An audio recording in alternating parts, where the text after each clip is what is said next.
I'm having an issue after we got these in to fix the clunking of the in-link issue, which that was the issue. The noise is still gone. I started getting another mysterious sound. Come to find out, took it to my friend, and it was these guys right here that were loose, so he tightened them and put Loctite on them, and they have not made a noise yet. However, I was driving today and I started hearing the faint sound of the sound I was used to from down here. This one was loose.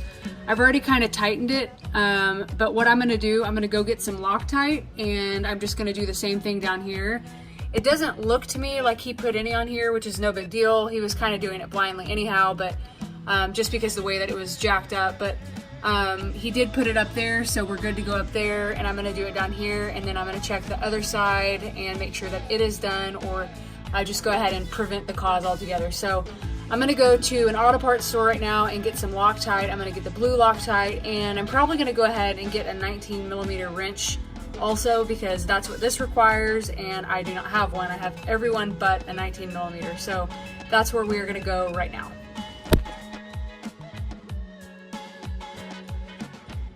Okay, so I just walked out of the auto parts store. I got some blue Loctite. That's what he used on him the first time, so I just went ahead and got that same kind.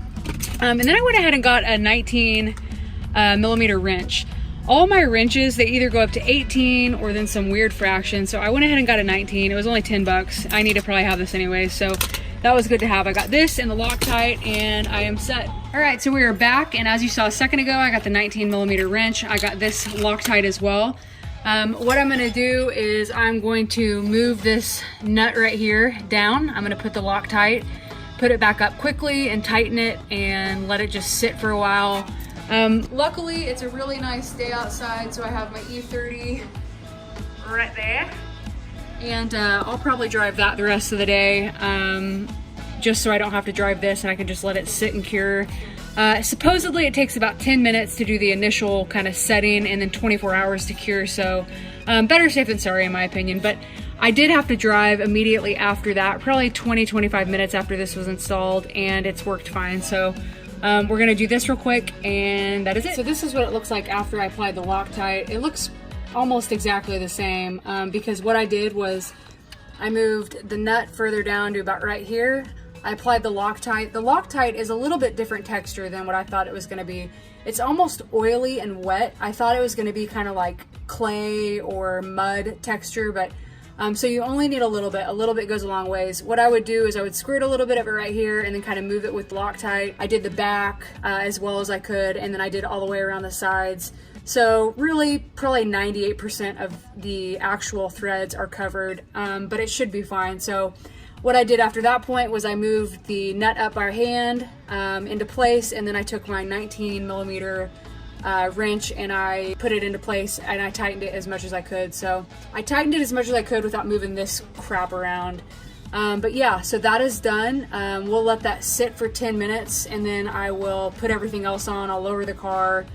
That's probably not necessary, but I'd kind of rather do that than mess anything up. So that is what I'm going to do right now, and then I'm going to do the other side, which obviously you don't need to see.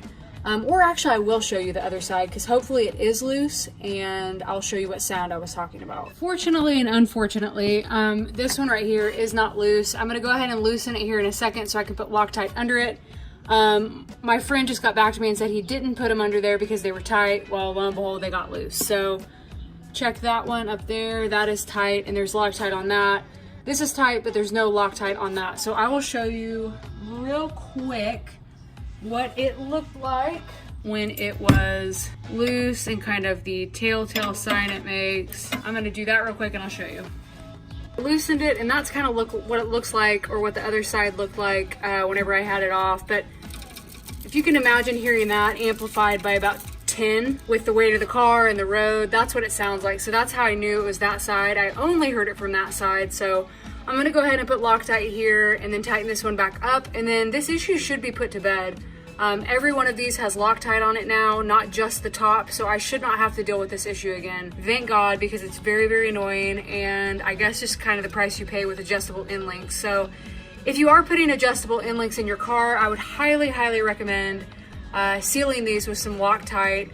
If you don't, you're just gonna have to get back under the car like I am and apply the Loctite. Otherwise, the vibrations of the car with the road, it's gonna end up making it come loose. So as much as you feel like you could tighten these by hand, I would highly recommend Loctite because it has been proven via my car that the car can actually make these come loose. So that is it. I hope this is helpful. If anyone has the same issue, this has been driving me bananas, so I'm glad to fix it. But yeah, that is it. Thanks for watching. If you haven't subscribed already, please do subscribe. It helps a lot. And if you found this video helpful, give it a thumbs up. That helps a lot as well. And follow me on Instagram. That is it.